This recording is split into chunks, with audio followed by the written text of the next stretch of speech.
everybody. I'm Bob Prince, the voice of the Pittsburgh Pirates. If you tried to write the Pirates story of 1960 before it happened, nobody would have believed it. And it would have been rejected by any Hollywood producer as too fantastic. Utterly impossible. All the hopes and dreams of 35 years and considerably more came true to a degree that defied description and analysis. The only way I know how to say it is, how sweet it is. And we had 'em all the way. You could single out the trades by General Manager Joe L. Brown, or the perfect handling of players and judgment of manager Danny Murtaugh, or the dedicated performance of many players to surpass anything they had ever done before. Dick Groat, the captain, beating far more formidable hitters for the National League batting title. Vernon Law winning 20 games for the first time in his career. Don Hoke, the Tiger, and his driving will to win. Bob Clementi's fielding and running. Bob Skinner's bombing. Bill Mazeroski's wizardry at second base. Bob Friend's comeback. Elroy Face's coldly calculated relief pitching. The ability of almost anyone to climb off the bench and win a game. Every game produced a different hero. And how about the fans? Well, they plastered Beat 'em Buck stickers on their cars, stores, everywhere. And then there was a song. Yes, sir, Mr. Prince, there was a song. And I know you're not Bob Hope, and I'm certainly not Bing Crosby, but I think we may be able to give the folks a brief idea. It went like this. Oh, the Bucks are going all the way, all the way, all the way. The Bucks are going all the way this year. Beat 'em Bucks! Beat 'em Bucks! Beat 'em Bucks is right. Well, the fans never gave up, and neither did those Pirates. The later the inning, the more likely they were to bomb you. They seesawed in and out of first place until July 25th. Then Bob Friend pitched them into the lead to stay. A 4-2 victory over the Cardinals in St. Louis. Finally, on September the 25th, ironically in a losing game in Milwaukee, their first pennant in 33 years as the Cubs knocked off the runner-up Cards 5-0. This was the way Paul Long described the clincher. 1-0. The Pirates lead on the strength of a home run by Bill Mazeroski back in the 5th inning. Otherwise, it's been a real pitching duel between the great left-hander Warren Spahn and the great left-hander also Harvey Haddix.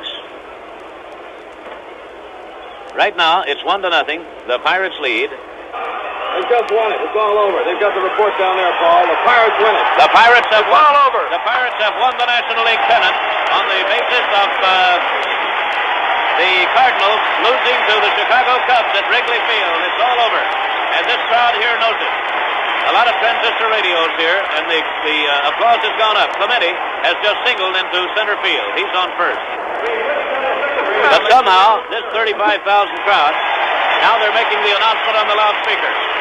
The Cubs have beaten the Cardinals, and the Pirates have won the National League pennant. A deeply relieved fellow was President John Galbraith. Well, it has been a long time, and it's been a rough road, but I feel a little bit that we paid back a little of the debt for the tremendous support we've had for 14 years. And that's not now. That's back when we had a very ordinary ball team. They've been great, and I hope they're as happy about tonight as we are. It was a day Vice President Tom Johnson will always remember. It's been great. It's the greatest year I've ever had in baseball, as you can well imagine, and it's just a real thrill, and I know the whole city's thrilled. And Captain Dick Groat, sidelined with a broken wrist, was worried that he might miss the series. Something I've always wanted to do is play on a pennant winner, and I've said all winter, and I've said over and over again, I want to play on a pennant winner in Pittsburgh. I only hope I can play in the World Series. The city of Pittsburgh celebrated the Pirates' pennant victory with a gigantic torchlight parade through the Golden Triangle at midnight, sponsored by KDKA TV and radio and the Chamber of Commerce.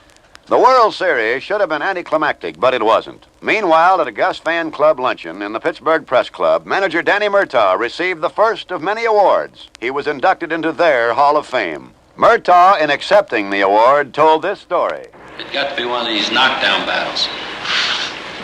So finally, I'm talking to one of my pitchers who hadn't been pitching a ball game that day. I said, "Look, son, when this other pitcher comes up here, I want you to knock him right on.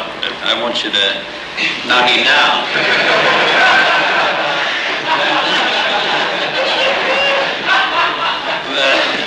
And this pitcher might happen to be one of these fellows that is quite well versed in the Bible, and he turned around and he said, "Remember, Skip, turn the other cheek."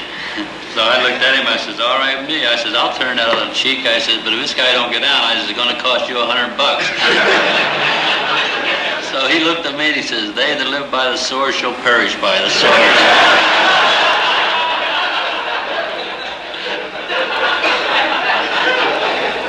Gentlemen, you know I don't fabricate, and that's a true story. And General Manager Joe L. Brown paid this tribute to the Pirates and Murtaugh. The 1960 Pirates have not been successful because we have the greatest collection of all-stars ever assembled. I think that there are a number of reasons that have been made public on certainly more than one occasion by many people that have made this club a successful team to this date, and I know they will continue to be successful. Chet mentioned that I've been on tender hooks, that I'm an ulcer case. Well, I don't have ulcers, but I have a few hooks sticking in me around. But of course, I think that that's easily understandable. The winning of a pennant has been my lifetime dream, if you don't mind a personal touch here. And of course, to see a dream come almost to its fruition is something that would make almost anyone believe that it just can't happen. But these various qualities that have been attributed to our ball club have been team spirit, desire, ambition, aggressiveness, intelligence.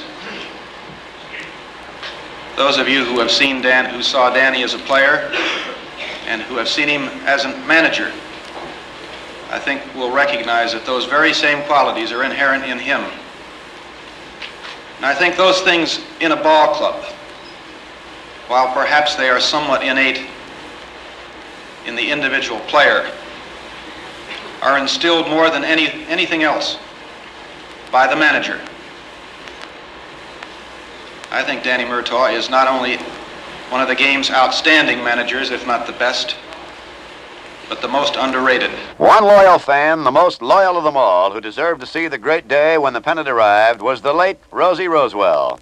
He, in a sense, represented the spirit that carried the Pirates through. And this is how he expressed it one day back in 1950 when he was honored at Forbes Field. And the only thing I can say is that my love for Pittsburgh will always be an abiding thing in my heart. And my Buccos will always be my ball club, whether they're up in first or last. They'll be talking about the World Series of 1960 until doomsday. The most impossible Pirate team of all. 3 times the Pirates won the World Series in 1909, 1925, and 1960. Each time in 7 games, but never in such fashion as the 1960 crew. Newsweek magazine ran pictures of Danny Murtaugh with the heading, Wanted for Piracy. The New York Times' Arthur Daly termed the Pirates Destiny's Darlings. The New York World Telegram and Sun said, if ever a World Series was stolen, this was the one. The 1960 Yankees hit more home runs than any previous American League team, more than the Yankees' famed Murderers Row, who clobbered the Pirates 4 straight in the 27 series. They humiliated the Pirates 16-3, 10-0, and 12-0. Worse indignities than any team ever suffered in the series. The Yankees set new series records with 55 runs scored to the Pirates' 27, 91 hits to the Buccos' 60. But the Pirates had them even at the end of 6, and finally whipped the Yankees with their favorite weapon, the home run.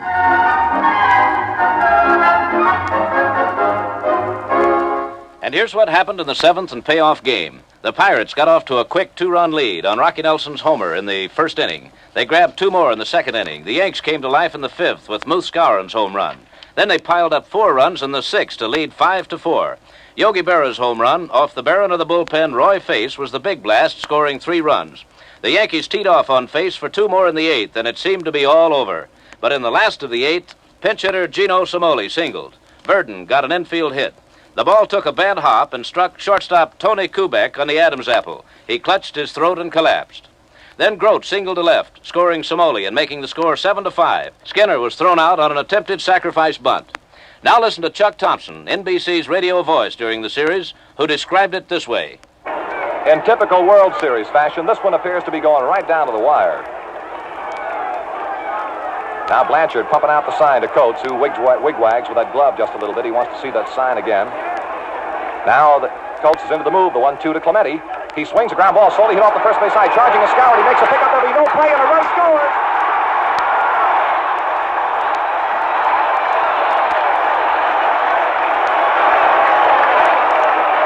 Clemente hit a slow roller down first base way, wide of the bag at first, about 10 or 12 feet to the right or to the second base side.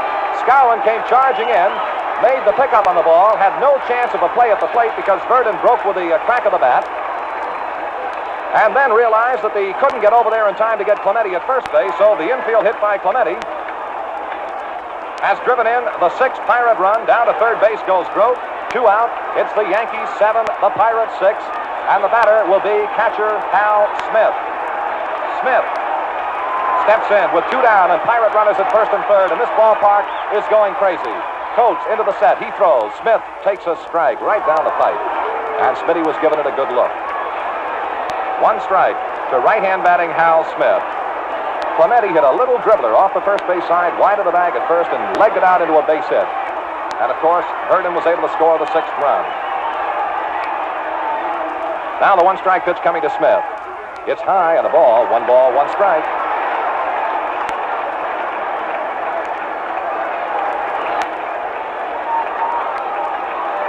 Well, the Pirate opportunity in this ball game, in this inning, came about on a bad hop that hit Kubek in the throat and knocked him out of the ball game.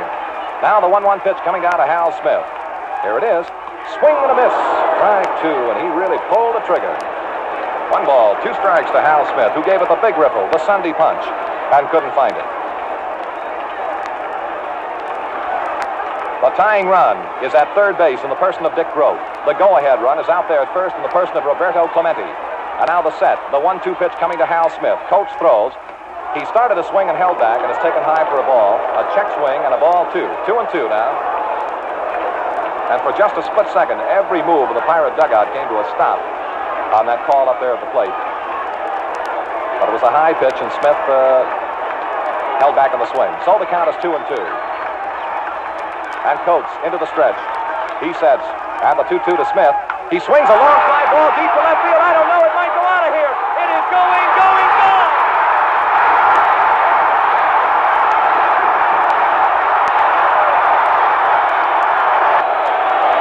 Forbes Field is at this moment an outdoor insane asylum. We have seen and shared in one of baseball's great moments. In the top of the 9th, the Yanks tied it up at 9-9. They had scored 2 runs, KOing Bob Friend, the hard-luck pitcher of the series, in a hurry. And Harvey Haddix had trouble putting out the fire. And then, the last of the 9th, and again, Chuck Thompson. The last half of the 9th inning. Changes made by the Yankees. McDougal goes to third base. Cletus Boyer moves over to play shortstop.